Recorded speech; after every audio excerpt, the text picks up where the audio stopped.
conectivo o de tipo epitelial.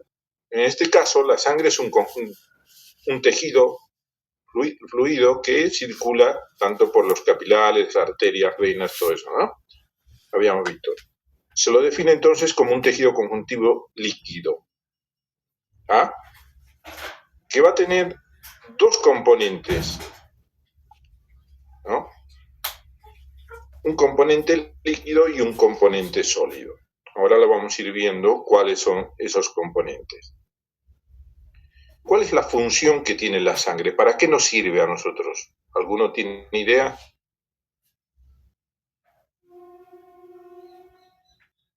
Bueno, para el transporte de nutrientes, oxígeno, dióxido de carbono, o sea, no la función no la cumple la sangre, pero la parte inmunológica, porque por ahí, por donde transcurren, no la sangre en sí, sino el espacio. Está bien. O sea, es el vehículo que nos va a posibilitar hacer ese cambio de gaseoso. Está bien. Una de las funciones, como dijeron, es el intercambio gaseoso, ¿no? Del oxígeno con el dióxido de carbono en los tejidos. Esa es una de las funciones, ¿sí? Otra función es termorregulador. ¿Qué significa esto? Por la vasodilatación, por la vasoconstricción que sufren los vasos, va a cambiar la temperatura en ese tejido, ¿sí? Ustedes se habrán visto ahora en este momento el clima que es frío, produce una vasoconstricción periférica, por eso tenemos frío en las manos, los dedos, la nariz, las orejas, porque hay una vasoconstricción. A eso nos referimos que es un termorregulador. ¿Ah? Y otra función que tiene también es el transporte de desechos como el dióxido de carbono, distribución de hormonas, acuérdense, otras sustancias porque circulan por la sangre, los órganos, las glándulas endocrinas van a secretar hacia el torrente circulatorio para llegar hasta la célula efectora. Entonces van a circular por acá las hormonas u otras sustancias, ¿sí? También tiene un mecanismo homeostático para actuar como amortiguador. ¿Qué significa esto? Que regula lo que es el pH, ¿no? El pH del organismo, ya sea por el bicarbonato, por la concentración de sales como sodio, potasio, calcio, todo eso, por eso también participa en lo que es la homeostasis. Trata de mantener un equilibrio. Y también participa en la coagulación por las proteínas o algunas de las células que vamos a ir viendo. ¿Ah? En transporte de agentes humorales o el sistema inmunitario, porque va a transportar a los linfocitos, también va a transportar inmunoglobulinas que vamos a ir viendo, ¿no? Con todo eso también participan en lo que es el sistema inmunitario. ¿Ah? El volumen total de sangre en un adulto normal va a depender del peso corporal. O sea, no es en todos el mismo. Va a depender del peso. Equivale aproximadamente entre el 7 y el 8%, algunos lo ponen 5 a 8% del peso corporal, ¿no? Esto equivale entre 5 a 6 litros aproximadamente. ¿Ah? Ese es el volumen corporal. La sangre tiene un color rojizo, ¿no? Si uno lo mira, tiene un color rojizo.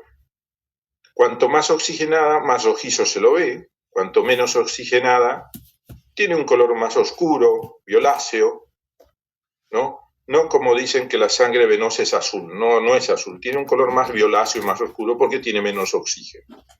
La sangre venosa, la sangre arterial, en cambio, es un poco más rojiza por la cantidad de oxígeno que tiene. ¿Ah? Y eso le va a dar la proteína de hemoglobina que está en los glóbulos rojos, esa coloración. ¿Ah? Bueno, les dije que va a estar formado por dos componentes, un componente líquido que va a ser el plasma y un componente sólido que va a estar formado por las células o elementos figurados, ¿no? Como las células van a ser los eritrocitos o glóbulos rojos, los leucocitos o glóbulos blancos y los trombocitos o plaquetas, ¿sí? Eso le va a dar el componente sólido. Entonces, dijimos que lo podemos dividir en estos dos componentes, el líquido que es el plasma y el sólido que son los elementos formes o figurados que son las células que recién nombramos, eritrocitos, leucocitos y plaquetas. El componente líquido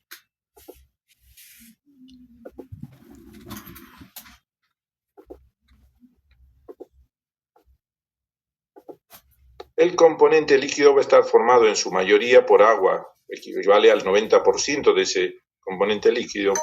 También vamos a encontrar proteínas, 7%, y otros elementos que ahora le vamos a ir describiendo uno por uno. ¿Sí? Bueno, esa es cómo está formada la sangre. Entonces, ¿cómo podemos separar estos dos componentes? ¿Cómo podemos separar el plasma de los elementos figurados o del componente sólido? Tenemos dos formas. Si ustedes se fijan acá, en este tubito de ensayo, cuando nos extraen la sangre, cualquiera, yo creo que la mayoría de ustedes tuvo alguna vez alguna extracción de sangre, ¿no? Para algún estudio de laboratorio. Cuando le sacan sangre, ya sea 5 mililitros o 10 mililitros, se le pone un tubito que esté parenizado, que quiere decir con anticoagulante para que no se coagule la sangre. Si ese tubito yo lo dejo en reposo, en unas horas voy a ver que se me va a separar los dos componentes. Arriba va a quedar el componente líquido y abajo va a quedar el componente sólido, porque el componente sólido va a precipitar. Por eso me queda abajo todo lo que va a ser el componente sólido. Si yo quiero acelerar esta separación de los dos componentes, lo centrifugo. Lo pongo en centrífuga y lo acelero y en segundos tengo separado los dos componentes, porque lo que hago es acelerar el precipitado de los componentes sólidos, ¿no? Ahí ya tengo separado los dos componentes, arriba el líquido y abajo el sólido. ¿Alguno de ustedes leyó algún laboratorio? Un laboratorio básico común. Sí. De sangre. Sí, profe. Un laboratorio básico común siempre les informan el hematócrito, ¿no? ¿Saben lo que es el hematócrito?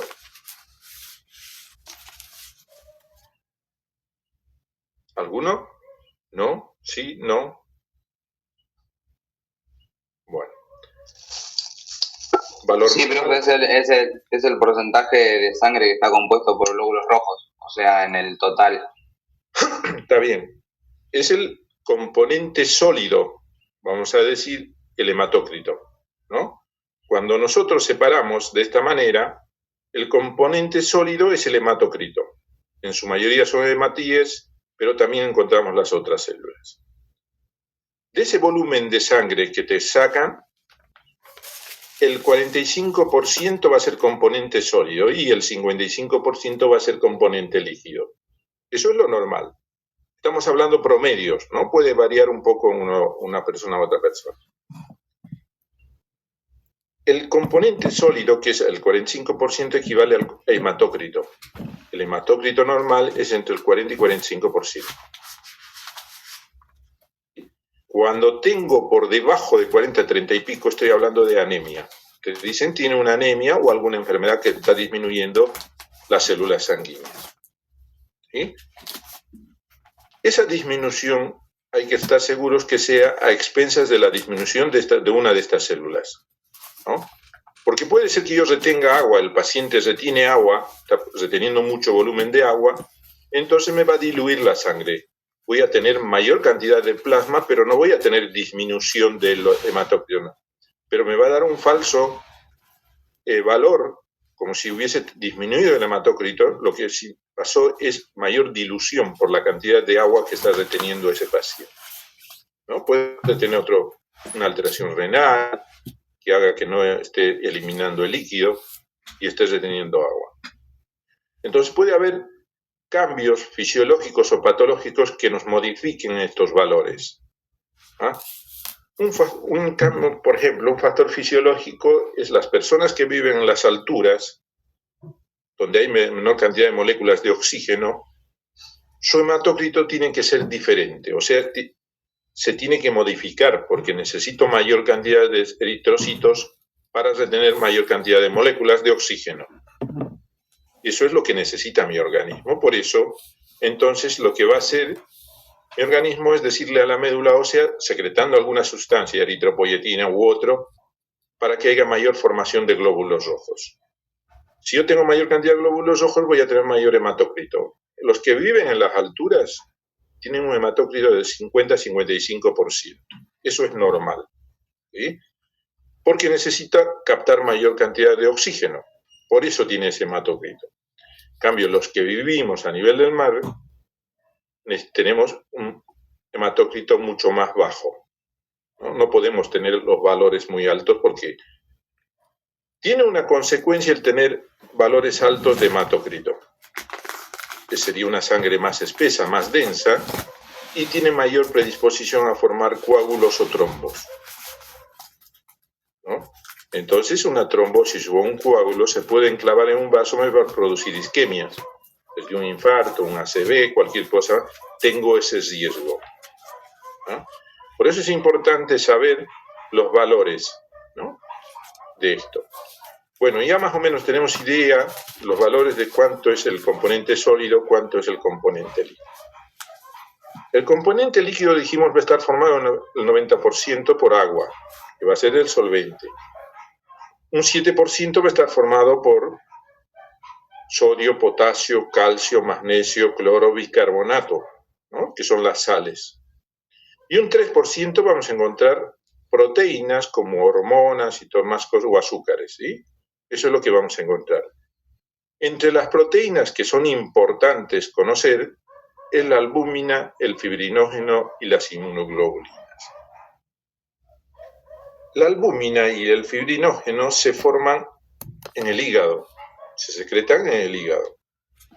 Entonces, cualquier insuficiencia hepática me va a disminuir la formación de albúmina y fibrinógeno. ¿Qué función tiene la albúmina? La albúmina es la proteína más pesada o más grande de todas que circulan en la sangre, ¿sí? ¿Y qué función tiene la albúmina? La albúmina, su principal función es mantener la presión coloidosmótica o el balance osmótico. ¿Saben lo que significa eso?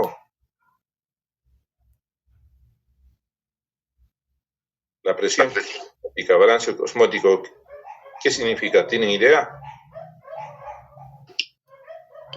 Es una proteína que tiene el poder de atraer agua, entonces mantiene el balance hídrico, digamos, entre adentro de los vasos y por fuera de los vasos. Está bien, generalmente está dentro, por eso mantiene la cantidad de agua, un equilibrio, como vos dijiste, porque si nosotros perdemos esta albúmina o no se forma, podemos perder por el riñón, ¿sí? Por una alteración a nivel renal, podemos perder albúmina. Entonces, si nosotros perdemos o no, el hígado no nos forma albúmina, se altera ese balance osmótico y el agua se va a salir de los vasos. Y si sale de los vasos, ¿a dónde va? Al intersticio. ¿Y eso qué forma? Edemas. Edemas. Por eso la déficit de albúmina nos produce edema generalizado, se conoce como anasarca, o sea, por todo lado se va a salir el agua. Cavidad torácica, cavidad abdominal, que se conoce ascitis, derrames pleurales. Vamos a tener edema en los miembros, en todo lado, ¿no?, cuando hay déficit de albúmina, porque no hay nada que retenga el agua dentro de los vasos, ¿sí? Por eso es importante esta proteína. El fibrinógeno, en cambio, sirve para la coagulación, ¿no? También tiene una función importante. Y las inmunoglobulinas tienen una función como anticuerpos, o sea, en lo que es el sistema de defensa. ¿Ah? Todas estas sustancias van a circular por la sangre, en el plasma van a estar circulando. ¿Vamos? Bueno, vamos a hablar de los dos componentes. Primero del plasma y después de los componentes sólidos. El plasma tiene una coloración amarillenta translúcida, es más denso que el agua y es salado. ¿Por qué salado? Porque tiene sodio, potasio, calcio, todo eso, le da por eso el sabor salado. ¿Ah? Estamos viendo en el tubito acá, lo que está arriba sería plasma, ese color amarillo translúcido.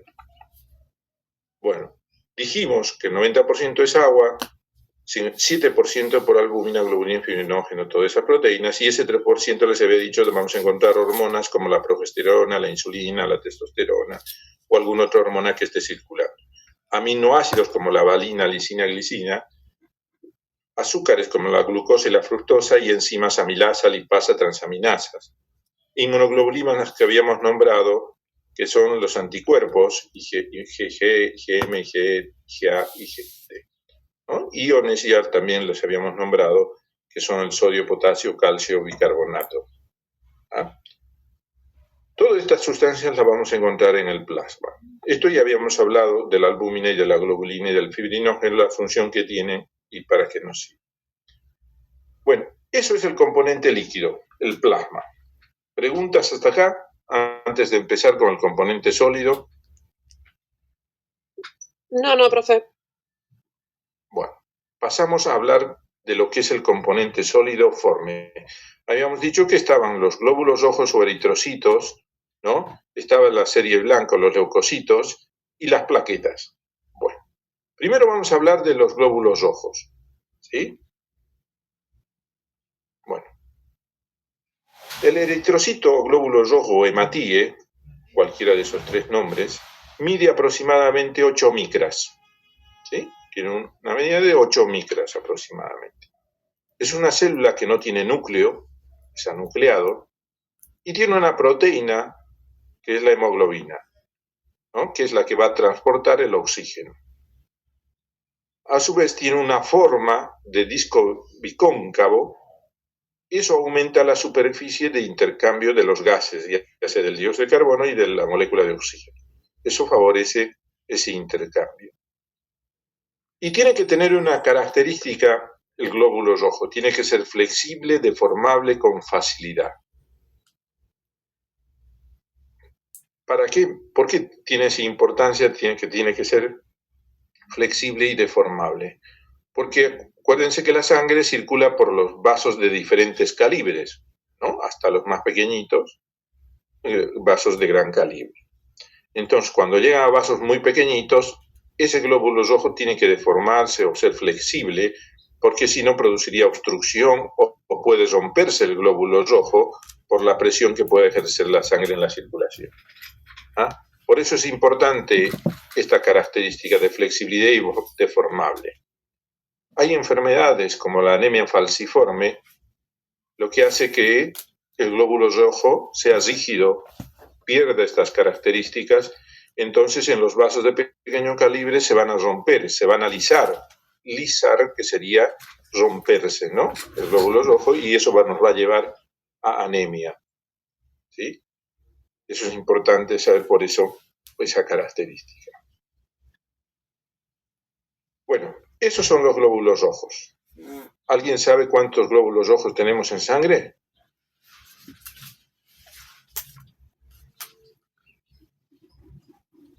¿Valor normal? ¿No?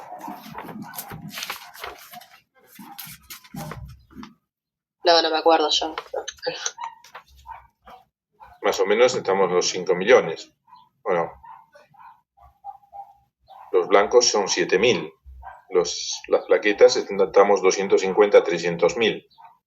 ¿Sí? Esos son los valores más o menos que tenemos que mantener. Bueno, vamos a hablar de los leucocitos o glóbulos blancos, ¿sí? A los leucocitos o glóbulos blancos las podemos dividir en dos grupos. ¿En base a qué? En base a los gránulos que tengan en su citoplasma, ¿sí? Antes de eso, todos los leucocitos, porque son 5 poblaciones de los leucocitos, ¿sí? 3 granulocitos y 2 agranulocitos. Estos 5 poblaciones celulares, todos tienen gránulos, todos, ¿sí? Solamente que hay gránulos de diferente tamaño, gránulos primarios, secundarios y terciarios, hay gránulos pequeñitos, podríamos decir medianos y grandes, ¿sí? Entonces, con el microscopio óptico, con el que usamos nosotros en los plásticos, podemos ver algunos gránulos, no todos los gránulos, ¿sí? Los más pequeñitos no los vemos, ¿ya? Los más grandes sí los podemos ver con el microscopio óptico. Entonces, en base a esto, al uso del microscopio óptico, se los clasificó en granulocitos y agranulocitos, ¿ya? Los granulocitos serían el neutrófilo, si me siguen el pulsor, el eosinófilo y el basófilo. Estos tres que están acá juntos, ¿no? Esos son los granulocitos porque tienen gránulos grandes que los podemos ver con el microscopio óptico. Y los agranulos, que son dos, como el linfocito y el monocito, Nosotros con el microscopio óptico no vemos gránulos, pero tiene otros gránulos muy pequeñitos que sí se los puede ver con microscopía electrónica. ¿Ah? Por eso acá abajo les dice, no obstante, granulocitos poseen pequeños gránulos inespecíficos, azurófilos, que corresponden a los lisosomas. Acuérdense que son organelas de las células, ¿no? Bueno, en la imagen que estamos viendo acá nosotros, si me siguen, les dije que son 5 células, 3 granulocitos, 2 agranulocitos. Aparece otra sexta célula, que estoy remarcando acá. ¿Alguien tiene idea qué es? ¿A cuál pertenece?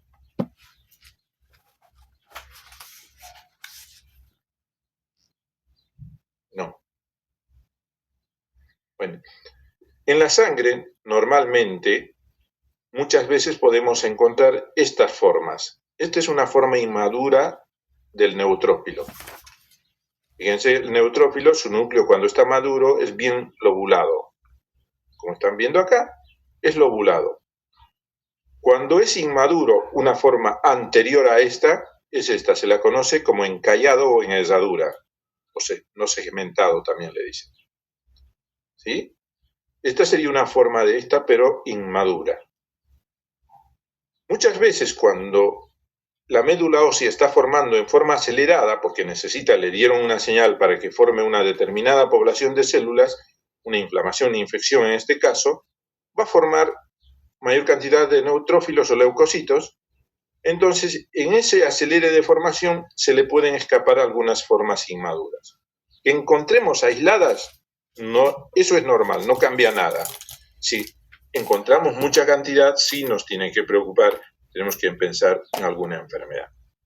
Lo mismo, el eritrocito, dijimos que no tiene núcleo, su forma inmadura anterior a antes de perder el núcleo, se lo conoce como reticulocito. ¿Sí? En la sangre podemos encontrar reticulocitos, pero aislados, también porque hay una formación acelerada de la médula ósea, por ese mismo motivo. ¿Ah? Ustedes, si van a leer alguna vez en un laboratorio, si leen neutrófilos no segmentados, se refiere a esta forma inmadura. Si leen presencia de reticulocitos aislados, se refiere a la forma inmadura del eritrocito, ¿no? Está avisando que la médula está formando, está funcionando, pero está acelerado, nada más. Bueno, seguimos. Estas son las 3 poblaciones de los neutrófilos con su forma madura e inmadura, el eosinófilo con sus gránulos rojos, el basófilo con sus gránulos azules, que muchas veces tapan al núcleo. Los agranulocitos, como tenemos el linfocito B y T, el monocito, que es el macrófago circular. Bueno, vamos a empezar con los neutrófilos. Son los más abundantes, también los granulocitos más comunes. Los neutrófilos son células móviles que abandonan la circulación y migran hacia el sitio donde hay una noxa, hay un agente, un germen, lo que sea, va a migrar a ese lugar para atacarlo o destruirlo, ¿no? Provocando una inflamación. Bueno, los neutrófilos tienen un tamaño aproximado de 12 a 15 micras, tienen gránulos primarios, secundarios y terciarios, como les había dicho. Los primarios tienen una tinción azurófila de 0,4 micras, contienen mieloperoxidasa, defensinas. Los secundarios son más pequeños, contienen fosfolipasa, colagenasa y lisosima. Los terciarios tienen fosfolipasa, metaloproteinasas. ¿Ya? Su función principal es participar en los procesos inflamatorios agudos, principalmente. Son bactericidas, o sea, matan a las bacterias. Su vida promedio es de 6 horas.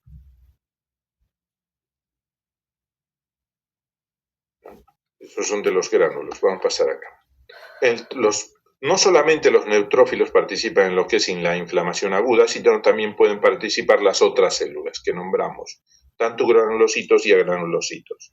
Dependiendo si la inflamación es aguda o es crónica, van a aparecer estas células. Los eosinófilos, que es el otro grupo de células granulocíticas, que tienen gránulos rojos, tienen un tamaño aproximado de 9 a 11 micras, tienen gránulos citoplasmáticos azurófilos con enzimas hidrolíticas, gránulos secundarios como la peroxidasa de eosinófilo y enzimas lisosómicas principalmente histamina. ¿Sí? La histamina, ustedes lo conocen, ya sea en un medicamento o lo que sea. ¿Para qué se toman los antihistamínicos? Para las alergias. En reacciones alérgicas. ¿No? Entonces, su función de estos eosinófilos principalmente es en los procesos alérgicos e infecciones parasitarias. ¿Sí? Su vida promedio son de 30 minutos a horas. Ahí tienen un eosinófilo con sus gránulos rojos. Su núcleo es muy parecido al neutrófilo. Los basófilos, que es el tercer granulocito, tamaño aproximado entre 9 a 15 micras. Gránulos citoplasmáticos son grandes, de 0,5 a 2 micras, contienen sustancias vasoactivas como la heparina, la histamina, mieloperoxidasas y enzimas lisosómicas. La heparina, ¿alguno sabe para qué sirve?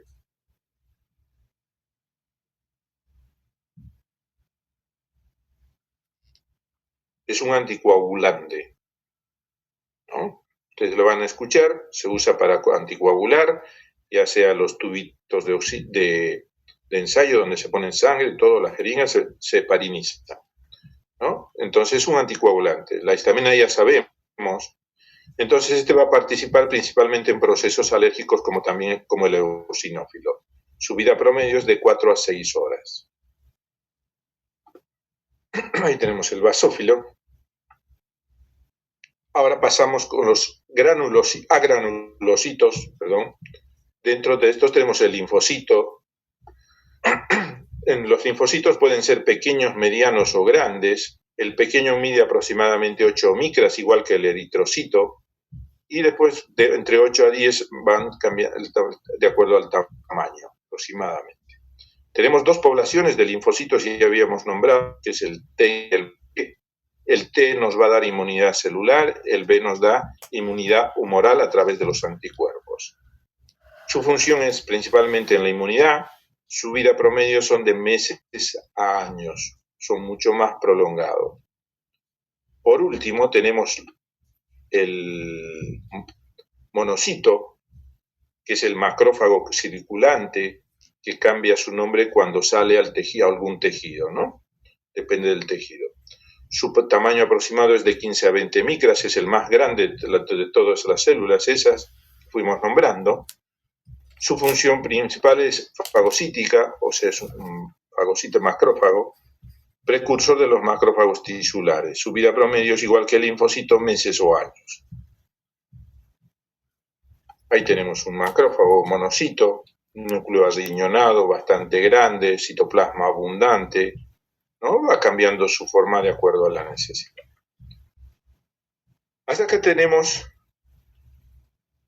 las 5 poblaciones de leucocitos o serie blanca, que eran los granulocitos y agranulocitos, ¿no?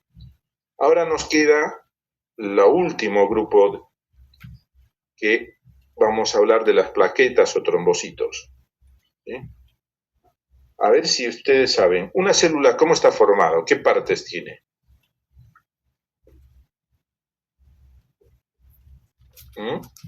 Tienen una membrana, un citoplasma y en el citoplasma las organelas. Ya, y el núcleo, ¿no? ¿La plaqueta es una célula o no es una célula? ¿Qué les parece? Creo que no, cuenta como un elemento forme de la sangre nomás. Esto es una plaqueta acá, esto que están viendo acá abajo. Si nosotros vamos a ver otras, estos puntitos azules son plaquetas chiquititos que ven acá. Todos estos son plaquetas. Ven que es mucho más chiquito que el eritrocito, ¿no? Fíjense en comparación. Bueno, las plaquetas no son células, son fragmentos citoplasmáticos, o sea, son pedacitos de citoplasma, porque no tienen núcleo, no tienen organelas. ¿Ya? Los trombocitos son pequeños fragmentos citoplasmáticos limitados por una membrana y anucleados, ¿no? Entonces, a los trombocitos no podemos decir que son células, sino fragmentos citoplasmáticos. Provienen, su célula madre, que va a estar en la médula ósea, es el megacariocito. Provienen de los megacariocitos. Cuando veamos médula ósea lo vamos a ver, ¿sí? Actúan en lo que es la vigilancia continua de los vasos sanguíneos, o sea, cuando se rompe o perfora un vaso sanguíneo, inmediatamente lo taponan y forman coágulos para evitar hemorragias, ¿no? Y producen la reparación de este daño. Su principal función es eso, la coagulación. Las plaquetas de trombocitos son fragmentos celulares sin núcleo ni organelas, permiten la coagulación sanguínea, son los más abundantes de los eritrocitos, después de los eritrocitos, perdón. Mire, les había dicho entre 200 a 300.000 por milímetro cúbico. ¿Ah? Estos que estamos viendo, la imagen que tienen acá, son megacariocitos, que es la célula que les da origen a las plaquetas. ¿Ven que tienen brazos estas células? Unas prolongaciones citoplasmáticas. Bueno, esos bracitos generalmente los megacariocitos los meten en los sinusoides y el torrente circulatorio los va fragmentando, pequeños fragmentos, formando las plaquetas de esas prolongaciones. Bueno, grupos sanguíneos, ya terminamos. Grupos sanguíneos. ¿Cuántos grupos sanguíneos hay? A ver. No son 4, A, B y 0. Sí. ¿No? 0 o O, como lo dicen, depende. Seríamos esto, A, B, O, ¿no? O 0. Esos son los grupos sanguíneos. El A va a tener un antígeno o proteína A, va a tener un anticuerpo anti-B, ¿sí? El B va a tener un antígeno o una proteína B en su membrana y va a formar anticuerpo anti-A. O sea que no puedes recibir del B y este otro del A, porque tiene anticuerpos que van a atacar al A y este va a atacar al B, ¿no? Eso significa. El AB tiene antígenos, tiene proteínas como AB, pero no tiene anticuerpos, o sea que puedes recibir de cualquiera, porque no tiene anticuerpos, ¿sí? Va a ser un receptor universal. El O o el 0 no tiene antígenos, pero tiene anticuerpos para cualquiera. O sea, solamente puede recibir, pero puede donar a cualquiera. Por ejemplo, acá tienen este cuadro, cuál es donante, cuál es receptor. El A acepta sangre del grupo A y O, ¿no? El del B y el O, el AB del A, del B, del AB y del O. O sea, es un receptor universal. En cambio, el O es un donante universal que puede dar a cualquiera, fíjense, puede dar a cualquiera, pero puede recibir solo de él. ¿Ah? Las sangres más comunes, grupos sanguíneos más comunes son el A y el O. Los más raros o menos frecuentes son el AB y el B. ¿Sí? Uno dice, ¿qué grupo? Cuando les preguntan qué grupo sanguíneo tenés, dicen A, positivo o negativo. ¿Saben por qué dicen positivo o negativo? ¿Alguno sabe? Perdón, profe, ¿cuál era la pregunta? Cuando yo te pregunto a vos, ¿qué grupo sanguíneo tenés? A ver, ¿cuál es tu grupo sanguíneo? ¿Conoces? Sí, creo que el O positivo. O positivo. ¿Por qué decís positivo vos? No sé. Porque te lo dijeron. Me lo dijeron así. ¿Alguno sabe por qué es positivo o negativo? Porque tenía una proteína o ausencia de esa proteína, creo. Sí. Bueno, hay un antígeno o proteína llamada proteína o antígeno D. D de dedo, ¿no?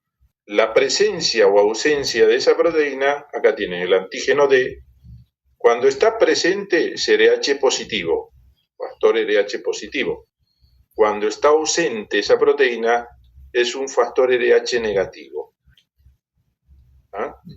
Va a depender en los glóbulos rojos si está presente o ausente esta proteína D o antígeno D. ¿Ah? Por eso hablamos del factor RH positivo o negativo. Ahora, hoy ya perdió un poco la importancia de esto, o sea, no tenemos que conocer, tiene su importancia, pero no como antes, ¿no? Inclusive antes no sé si siguen haciéndolo, creo que ya no. Para poder casar, cuando te querías casar, te pedían análisis de sangre a la pareja. ¿Saben eso o no? Sí, se pedía antes. Ahora no. Entiendo que No para es un requisito, ¿no? no, porque no. Para un embarazo sí es importante saber si la madre es positiva o negativa, o Sí. y el feto, o sea, si son compatibles o no, porque por ello este es un chamullo medio extraño, pero mi madrina es cero negativo y la hija, la primera le salió positiva, pero la segunda hija fue negativa, o sea, la complicación era en el segundo embarazo porque ya no me acuerdo un par de cosas, pero como que lo registró como, o sea, el cuerpo, la memoria de, no sé, el cuerpo, Sí. la parte psicológica, ya lo tenía como registrado la sangre positiva de mi primera prima, la prima mayor. Entonces como que se complicaba en un segundo embarazo, por suerte la otra fue negativa y salió todo cheto. Está bien. Esa enfermedad se lo conoce como eritroblastosis fetal. ¿Sí? Eso dependía. ¿Por qué les pedían el análisis de sangre para que se puedan casar? Porque cuando el varón y la mujer eran positivos los dos, no había riesgo de formar un bebé negativo. No había riesgo. Cuando el varón era positivo y la mujer era negativo, había riesgo de formar un bebé con RH positivo, ¿no? Había una incompatibilidad entre el bebé y la mamá. Entonces la mamá formaba anticuerpos o forma anticuerpos contra los glóbulos rojos del bebé. ¿Y qué va a hacer esos anticuerpos? Lo van a destruir a los glóbulos rojos y el bebé va a morir. Eso es lo que se producía, ¿no? Entonces antes te decían, bueno, como la pareja es incompatible, uno es positivo y otro es negativo, no se pueden casar, te decían. Porque van a tener un bebé así y lo van a matar. Entonces no pueden casar. Te decían que era incompatible, ¿no? Eso sucedía antes. Hoy en día ya no sucede eso. Es bueno saber si sos positivo o negativo, porque vos vas a prepararte para el embarazo. Hoy en día te podés inmunizar. Te inmunizan, ponerle que vos sos negativa, te van a inmunizar por si tienes un bebé positivo, ya te van a preparar para que no reaccione tu sangre contra la sangre del bebé. ¿Ah? Te inmunizan y ya no va a haber esa destrucción. Eso es lo que hoy en día tenemos herramientas para prevenir todo esto. Antes no había herramientas, entonces por ese motivo siempre pedían el análisis de sangre para saber grupo y factor. ¿Ah? Bueno, eso sería sangre. ¿Preguntas? Si no...